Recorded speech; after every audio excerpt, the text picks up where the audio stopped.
11 Holocaust survivors have written to Reform UK leader Nigel Farage, urging him to apologise over allegations of anti-Semitism while he was at school. As the accusations mount up of racist bullying by Farage whilst he was a pupil at Dulwich College, things just seem to be getting more and more messy for him and the members of Reform, with Holocaust survivors asking Nigel for an apology. Mr Farage has denied making racist remarks in a malicious or nasty way, describing it as banter in a playground. The signatories include people who survived death camps and lost family members who said they understand the danger of hateful words. Anne Widdicombe trying to brush it all under the carpet. Frankly, I don't think it's a question of how Nigel has handled it.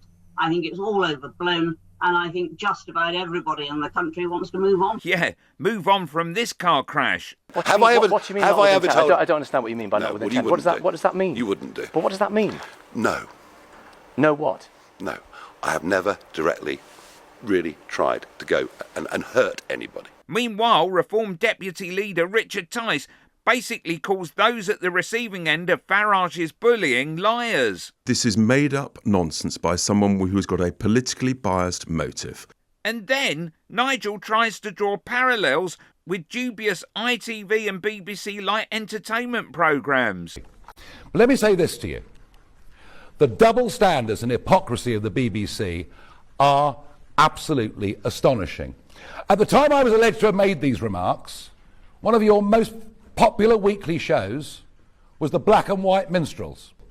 I think to frame a question around the leader of Reform's relationship with Hitler, which is how she framed it, was despicable, disgusting, beyond belief. Well, he regularly would come up to me and say Hitler was right. And he'd also come up to me and he'd go, gas them.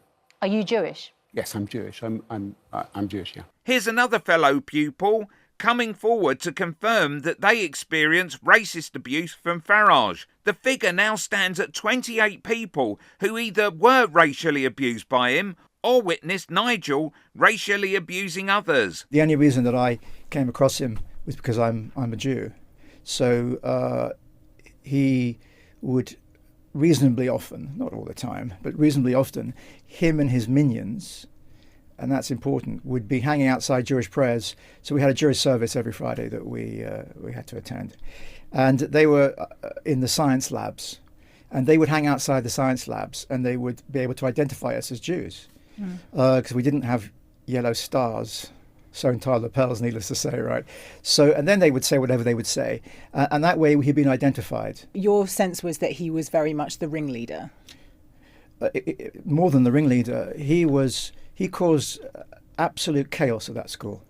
As I've told other people who have asked, Dulwich College then seemed to be very ahead of its time.